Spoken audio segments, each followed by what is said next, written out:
Clemson had a big time junior day this Saturday. Something that kind of snuck up on me. I actually am a guy who I try to keep up with this stuff, Al, and I. All of a sudden, it's Sunday, and I'm seeing all these posts from these guys from this junior day.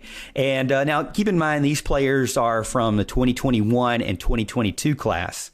So, not going to be this year. They're going to be freshmen next year. And then some of these guys are not going to be freshmen until 2022. So they're still, some of them are still waiting to play their senior year of high school. Some of them are still waiting to play their junior year of high school. Now, majority of them were juniors going into their senior year. So we can talk about them. We have a lot of video on them. We're going to kind of go through them, a skim over them that came. But the rest of them, there was a couple of them that were sophomores right now that are going to be juniors in high school, and let me just give you the names real quick, okay? That we have right now. So Deshaun Rucker from Tallahassee, Florida, 5'11", 170-pound safety. Will Fowler, 6 foot, 175-pound kicker from Spartanburg. Nolan Rucci, 6'8", 266-pound offensive tackle. He's a 5-star guy, Al, from 2021 class. Dakota Mitchell, another safety there, 5'11", 170 from Winter Park, Florida. Jordan Hancock from Swanee, Georgia, 6 foot, 170-pound, 4-star cornerback. Barrett Carter, 4-star outside linebacker from Swanee, Georgia.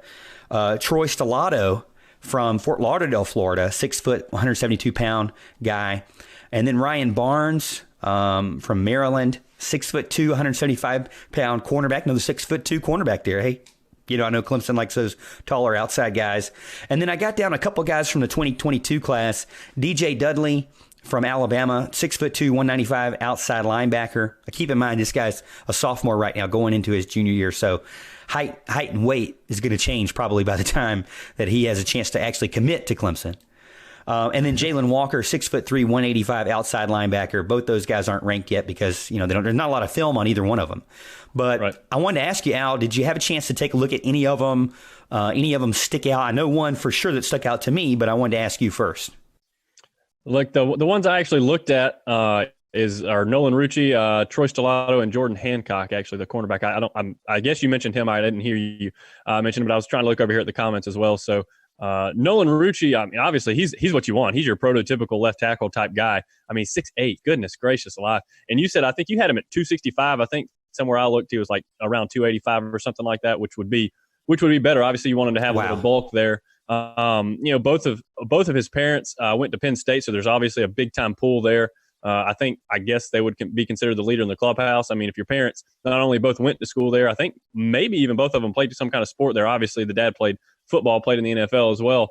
They just a lot of built-in advantages there. A lot of pull to Penn State, and we kind of know how the recruiting thing goes with James Franklin. He's a good recruiter. However he does it, I don't know, but it's good stuff. We like their whiteout. We talk about Penn State a good bit, so hopefully that's something Clemson can kind of counteract. I mean, when he's getting this kind of attention from Dabo, I'm sure they pulled out all the stops this weekend with him. I wouldn't be surprised if he met with the president. The President Clements is kind of known for doing that kind of thing. Toward the academics, all that kind of stuff. I'm sure he kind of got the full spectrum. And look, this is the guy you want. He's got to be at the top of their board. I'm sure there's several others that they were kind of considering for that left tackle slot, such as, Marius Mims, Tommy Brockmeyer, and I think Tristan Lee's another tackle they're kind of looking after. I think Tommy Brockmeyer is kind of an afterthought now. I believe his brother and him are a package deal, and I'm not sure Clemson ever offered him. So they're kind of looking elsewhere, I believe. But, still kind of in the run for Tristan Lee and some other guys as well. So hopefully they can get their number one target, Nolan Rucci. That would be kind of the best case scenario, in my opinion. Yeah, chat over on YouTube saying that they hope that Clemson is now in the lead or co-lead for Rucci. Obviously a big-time 5-star guy, 6'8", already, like I said, junior. But I look back, Al, at his unofficial visits, and he's gone to Penn State now since 2017. He's gone to Penn State 7 times. Yeah. On top of that, his dad went there, played in the NFL. I don't know. Can we really say that this guy is going to give Clemson a shot? I think Clemson has a shot with any player in the nation. Yeah. But then realistically, they don't really have a shot with any player in the nation because there are some players that are just going to go to schools that just don't make sense for them. Sure. We saw that this past season, really. We saw players where we were scratching our head. Why would you not go to the team that wants you, that's an elite team in the nation? Well, there's a lot of reasons there. Proximity to home, like Justin Flo. In Oregon, you don't want to travel all the way across the country if your heart's not in it. DJ, right. Obviously, DJ and his family were both in on it, and they decided to do that from California here to Clemson. But not every player is that way. Same thing with, I would say, Julian Fleming, guy from last year, wide receiver, big-time guy that was playing around with Penn State, playing around with Ohio State, decided to sign with, I believe, Ohio State, and was also coming down to Clemson a lot. So you get those players, and I don't know if this guy is this way, but I kind of see a little bit of a trend there of, I mean, you're visiting a lot of these Big Ten teams, specifically Penn State. Maybe Clemson is just a blip. Hey, it'd be fun to go see Clemson. Hopefully that's not the case, but I'm always a little skeptical starting out, especially early on. We got a long time to go before Dabo Swinney keeps working on him. This is just still early in the process. Like I say, he's still got to play his senior year, but and then chat's also saying Jordan Birch, the same type of situation there too. But I'm not saying Rucci is anything like that. I don't know much more about him other than I looked at a list of his unofficial visits, and it's littered with big, Penn State. So, yeah. For me, I hope he's not playing around. I hope he's serious with his interest in Clemson, because he would be a big time guy that would show up right about the same time and take over as these guys are moving on from this year and pick up right where these guys have kind of moved on. So, it would be a good recycling of or reloading of the offensive line if he comes in there. Another guy you mentioned was Jordan Hancock. I'm noticing on the forums that there's a ton of people talking about Jordan, that he looks a lot like a McKenzie type, Alexander type, or an AJ Terrell type, just a really strong coverage guy, a guy that's not afraid to play right up in your face. And I look at the film, and let me scroll down to it real quick. But I got physical outside cornerback, good footwork, looks like he has good hands. He's able to make a ton of interceptions on his film. Now go figure, when you look at film, now, keep this in mind. When you look at film, they're going to only show you the best stuff. It's the good stuff, man. Yeah, So keep that in mind. But he looks like he has the ability to transition off of his routes and adjust right on time. And he pays really close attention to the receiver. And he likes to play close. So I'm excited for that guy. It does seem like I'm seeing some hints out there, 24/7 rumblings, that Hancock is leaning towards Clemson. He is more of a Clemson lean than anybody else. Yeah, I really like what I saw from his film today. He has pretty good length. Like you said, he's a little bit on the skinny side, but a lot of cornerbacks are in high school. He gets his hips around really good, stays with the wide receivers.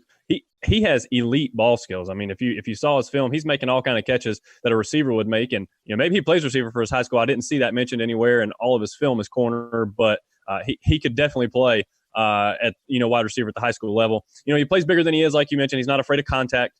He'll kind of go up and hit you. He keeps his eyes on the wide receiver and the QB, which is what I like. I always like to watch where the QB is going to go. You can jump those routes. You can kind of undercut the fly routes and that kind of thing. It's something I like to do as well.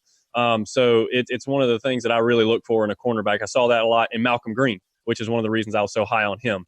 When I was kind of trying to decide who he, kind of best compared to, I looked at several players. I looked at AJ Terrell, looked at Mackenzie Alexander, Trayvon Mullen, Adrian Baker. Those are the four I started with. Some of the recent names. Adrian Baker's a little bit more, several years ago. But I honestly thought AJ Terrell was the best comp of the recent guys. Kind of looked a lot the same to me. AJ Terrell's got a little bit of length on him, of course. But I'll tell you this, a little blast from the past. One of the guys I think is the best comparison that I saw is he's a little bit slower, but I think he's a little bit slower version of Martin Jenkins from back in the day. Okay. That is a little bit of a flashback. I like the way they play. They play very similar. They have their eyes on the quarterback, and they're not afraid to hit. I think he's got better ball skills than Martin Jenkins did as well. So, it's not like he's just a slower version, so a worse version. He makes up for it in his ball skills, what he lacks in Martin's elite speed. So I think that's a pretty good comparison. Again, I like that comparison to Jennings. I mean, I think he was a great player for Clemson. He didn't play as much as I think we anticipated him playing. He was kind of a lifetime backup, but he had some great hits, and he was the inventor of the "We Too Deep." But I'm just joking. I'm just joking there. But on the other end, I mean, he was a really good athlete. And I would love to see what Hancock can do if he ends up committing to Clemson. Last guy I wanted to talk about, and I think you mentioned him too, was Stellato.